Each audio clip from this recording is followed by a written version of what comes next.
है guys, welcome back to the channel. बात करेंगे हम, इससे पहले हमने प्रेडाइजेशन का टॉपिक शुरू कर दिया था। ये आपका MEG 15 यूनिट और ब्लॉक नंबर 2 चैप्टर नंबर 7। मैं बार बार रिपीट करती हूँ ताकि आपके माइंड में रहे, राइट। ये आपकी वीडियो नंबर आई थिंक 3 या 4 है। सो इससे पहले हमने ancient time period and modern time period के लिटरेचर के बारे में डिस्कस कर लिया था इससे पहले की वीडियो में, right. Now we are going to discuss modern time period. और मॉडर्न टाइम पीरियड को दो एरा में डिवाइड किया था। किसमें? प्री इंडिपेंडेंस एरा जो कि 1800 टू 1947 था, and post independent era that is from 1947 onwards. इसका मतलब क्या है कि प्री एरा जो कि इंडिपेंडेंस से पहले के जो लिटरेचर थे, जो वर्क थे, जो राइटर्स थे, वो कौन कौन से मेन है। और आफ्टर दैट हम डिस्कस करेंगे आफ्टर 1947 मीन्स इंडिपेंडेंस के बाद क्या कैसी सिचुएशन थी। Pre independence literature can be divided into 4 phases. 4 phases में हुआ था किस, और ये 4 phases is very important. New awakening, number 1 is new awakening, desire for reform and freedom, number 3 is blossoming of romantic aesthetic sense, and number 4 is rise of progressive communist socialism, right. ये 4 area थे, 4 जगहों पे चीज़ें हुई थी। In the middle of 19th century, around 1857, the new awakening started. बोलते ना पुनर्जागरण की शुरुआत हुई हिंदी में।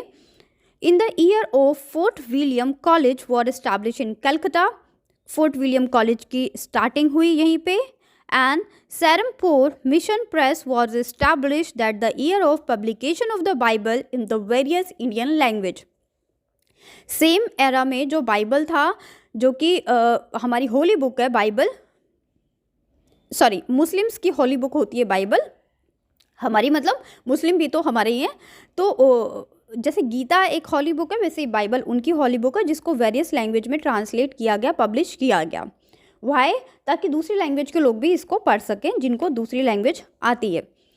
नेक्स्ट, इसके अंदर टेक्नोलॉजी बहुत ज़्यादा इंट्रोड्यूस हुई। Technology was introduce that the provide greater freedom and self-respect of author compared to the previous and royal patronage.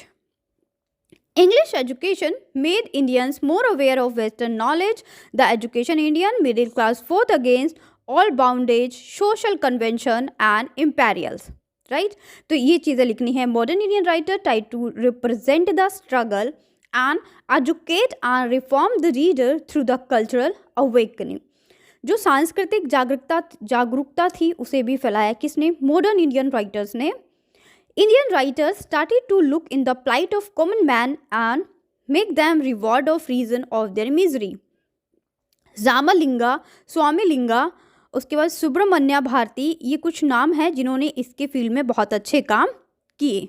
ठीक, they give voice to political, social and cultural रिनेंसा।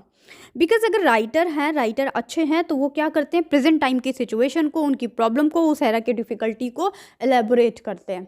ठीक है, और वो चीज़ें जब एलेबोरेट होती हैं, लोगों के फ्रंट ऑफ व्यू में जाती हैं, सामने जाती हैं, तो लोग उससे अवेयर होते हैं और उसके रिगार्डिंग एक्शंस लेते हैं।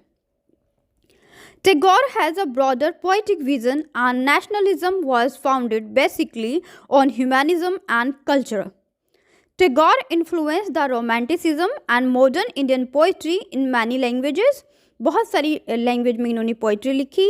Western romanticism did influence Indian writer, but they were not blind followers of the 19th century romantic revival. They were aware of own tradition of literature.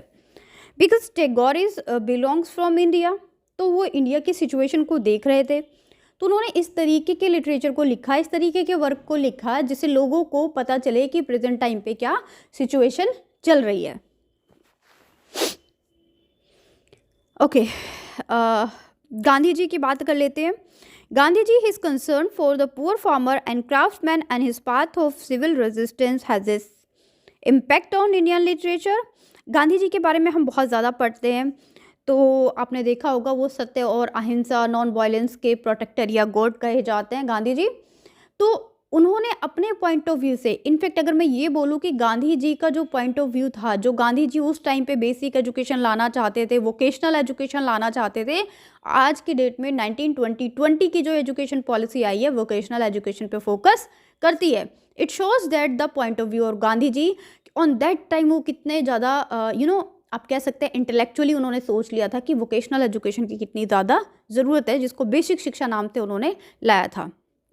ये एक एक्स्ट्रा पॉइंट था जो मैंने आपके साथ डिस्कस कर लिया।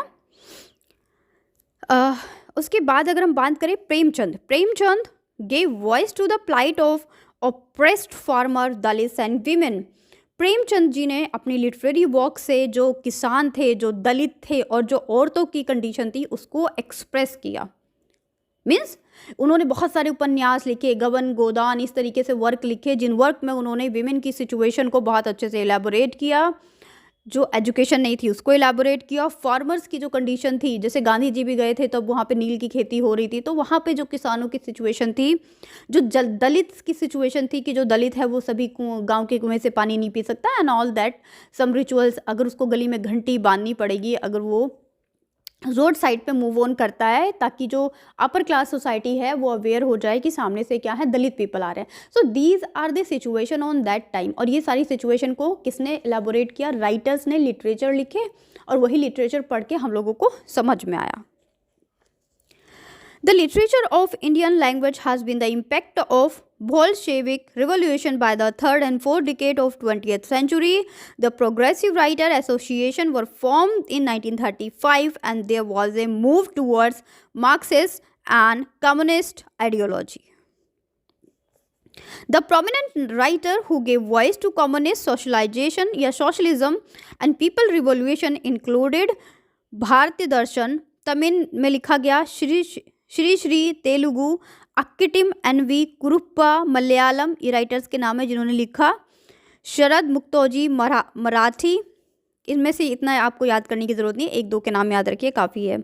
The trends of feudal influence, intellectualism and modernization also found that the way of Indian writing, poet replaced the passion of intellectual experiment. Again in Hindi, Pritam Shafir in Punjabi, Faiz Ahmad, Faiz in Urdu respected this trend. ये जो तीन नाम मैंने आपको बताए हैं ये नाम इंपॉर्टेंट है, इसको आप लिखेंगे। नाउ अभी प्री वाला हमारा कंप्लीट हो गया, अब भारत हो गया आज़ाद, हम हो गए आज़ाद। अब पोस्ट 1947 या पोस्ट इंडिपेंडेंट या फिर after 1947 the literary work, how literary work flourish in the India, उसकी बात करते हैं। ठीक है, okay, I'm little bit in cold, so okay, I'm sorry. Indian literature was influenced by independence from 1947 और हम किससे आज़ाद हुए थे? ब्रिटिशर्स से, right? The freedom achievers through the weapon of truth non-violence was the physical gains and the spirituality of writer it shows. Non-violence को celebrate किया था हम लोगों ने। Dramas to fulfill post-independence Indian literature also reflect the World War II on the international scene, nuclear attack, ये सारी चीज़ें feel की थी, ये सारी चीज़ें फील की गई थी सेकेंड वर्ल्ड वॉर के टाइम पे। इंटरनेशनल सीन किए गए थे, न्यूक्लियर अटैक जो हुआ था जापान में, हिरोशिमा में, ये सब भी फेमिनिन इन बंगाल में, बंगाल का पार्टीशन हुआ था, ये सब कब हुआ था? आफ्टर 1947। और ये सब हमको लिटरेचर से पता चलता है, because if somebody is born now, किसी बच्चे का जन्म हुआ तो उसको कैसे पता चलेगा कि इंडिया का क्या हिस्ट्री था, क्या कल्चर था, क्या कैसे सिचुएशन थी? तो with the help of literature, with the help of writers work, we can understand that what the situation on that time. Some young writers expressed their disappointment with the Nehruvian era poetry of Agyeya and Muktibodh. Bharat, ये कुछ writers के नाम है जिन्होंने अपने work से क्या लिखे? अपने वर्क को लिखा और पब्लिश किया. बहुत सारे राइटर हैं, आप इसको गूगल पे भी सर्च कर सकते हैं. If you are too much literature lover, तो आप post independent era writer search कीजिए, वहाँ से आप कोई भी 5-10 नाम याद कर लीजिए जो आपको आसान लगे. ठीक है, okay. Economic and social disparity, deterioration of socio-cultural values in independent India led to a sense of frustration expressed through irony, satire and mockery. इस तरीके से irony, satire और mockery के towards जो डिटोरिएशन था, जो सोशल डिसपेरिटी थी, जो इकोनॉमिक सोशल कंडीशन था, जो इंडिया की हालत थी, उसको प्रेजेंट करते थे हमारे राइटर. इन 1960s पोइट्री ग्रुप लाइक भूखी पीढ़ी इन बांग्ला और A Kavita in Hindi rejected the content and the form of previous generation. आज की डेट में जो पोइट्री है, जो लिटरेचर लिखा जाता है, समवेयर इसलिए भी लिखा जाता है ताकि वो पब्लिश हो। जो प्रेजेंट की गवर्नमेंट है उसको ध्यान में रखकर, पॉलिटिकल सिचुएशन को ध्यान में रखकर, सोसाइटी को ध्यान में रखकर लिखा जाता था। But on that time originality लिखी जाती थी, रियलिटी लिखी जाती थी। इसीलिए राइटर्स के वर्क को पढ़कर उस टाइम की पूरी पिक्चराइजेशन आ जाता है आपकी फ्रंट ऑफ आइज पे। Post independence fiction reflect the agony and disillusionment, the future of pain and partition displacement, corruption and struggle to get rid of the rupture of family bond, tension in a man-woman relationship, villagers feeling cheated in the name of development, and 5-year plan in human life condition as the outcome of urbanization and industrialization। Next topic आ जाता है हमारा दलित literature. इसी के अंदर आएगा, किसके अंदर, पोस्ट इंडिपेंडेंट एरा के अंदर दलित लिटरेचर आ जाता है। दलित लिटरेचर को एक अलग पॉइंट ऑफ इसलिए दिया है क्योंकि ये इम्पॉर्टेंट है, इसको पढ़ना इम्पॉर्टेंट है, because the situation of Dalit people are literally very bad on that time. Social reformers like Dr. Bhimrao Ambedkar, Narayan Guru, Jyotiba Phule has started the struggle against the caste-based social injustice in India। हम बोलते हैं हमारा भारत महान है, but महान, अगर आपने दलित literature को कभी पढ़ा होगा तो आपको नफरत हो जाएगी अपर क्लास पीपल से। यहाँ पे कास्टिसिज्म आज को लेके मैं डिस्क्रिमिनेट नहीं कर रही हूँ कि आज कैसे हैं अपर क्लास पीपल, राइट, लेकिन मैं किसी कास्ट को अलग से कुछ नहीं कर रही हूँ। यहाँ पे मेरा समझाने का ये मोटिव है कि उस टाइम के दलित लिटरेचर को अगर आप पढ़ते हैं, जैसे कि बामा के वर्क करक्कू को पढ़ते हैं, तो आपको बहुत सारी चीज़ें समझ में आ जाएंगी। बामा एक दलित वुमेन है जिन्होंने अपने वर्क करक्कू में बहुत सारे अपने पर्सनल एक्सपीरियंस को लिखा है, ठीक है। Okay, in the 1960s writers like Daya Pawar, Sharan Kumar लिम्बिया, Namdev दसल, ये कुछ लोग हैं जिन्होंने क्या किया था, कोशिश की ये जो अवेयरनेस फैलाने की, जो इनजस्टिस होती है दलित कम्युनिटी के साथ में। दलित कम्युनिटी को बहुत ज़्यादा ऑप्रेस्ड किया जाता था उस टाइम पे। और ऐसा नहीं है कि आज हम लोग बहुत सिविलाइज्ड हो चुके हैं, आज भी इंडिया के बहुत सारे गांव ऐसे हैं जहाँ पे दलित की सिचुएशन ख़राब है। In some article I have read that कि कुछ गांव में अभी भी है कि दलित नॉर्मल कास्ट के साथ बैठ के खाना नहीं खाते हैं इन शादी फंक्शन। तो ये सिचुएशन आज भी है। नाउ बात आती है फेमिनिस्ट लिटरेचर की। After independence feminism emerge in a powerful movement. Western feminist theories influence the feminist literature. Writer including Ramakrishnan, Anuradha Ramanathan, तो इस तरीके के तेलुगु में कुछ लिखे गए। चित्रा मुग्धा ने लिखा, मैत्री पुष्पा, बहुत सारे ऐसे राइटर्स हैं जिन्होंने विमेन एक्सप्लॉयटेशन के अगेंस्ट में अपने वर्क लिखे, अपने लिटरेचर लिखे, ठीक है। तो अब सबसे आसान तरीका मैं आपको बताती हूँ। देखो, प्री इंडिपेंडेंस एरा आपको एग्जैक्ट यही लिखना है क्योंकि इसमें आप कुछ चेंज कर नहीं सकते। राइटर के नाम के लिए आप गूगल करो important writer of pre independence era. अगर आपको लगता है जो मैंने बोले उनके नाम डिफिकल्ट है, उसमें बहुत सारे नाम आएंगे, कोई भी 4-6 नाम याद कर लो। पोस्ट इंडिपेंडेंस एरा में राइटर के नाम देखो, गूगल पे सर्च करो, उसमें बहुत सारे नाम आएंगे। उसमें से जो 4-5 नाम आपको याद रह सके पेपर के पॉइंट ऑफ व्यू से, उनको लिख लो, याद कर लो, क्योंकि अगर क्वेश्चन आता है तो ये आपको नाम देने पड़ेंगे। दलित लिटरेचर में आपको मैं बोलती हूँ एक ही नाम लिख लो, बामा, उनका वर्क करक्कू, जिसमें बहुत अच्छे से उन्होंने दलित की सिचुएशन को एलाबोरेट किया होगा, वो बहुत है। अगर आप और पढ़ना चाहते हैं और डिटेल में जाना चाहते हैं तो दलित लिटरेचर के राइटर के नाम वहाँ पे डाउनलोड कर लीजिए। फेमिनिस्ट लिटरेचर में भी सेम कंसेप्ट है।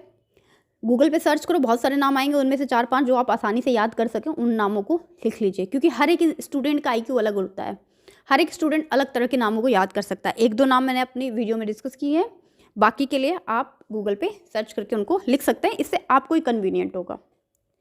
और नहीं करना चाहते जो मैंने बताया आप उनको याद कर लीजिए, it's enough for your exam.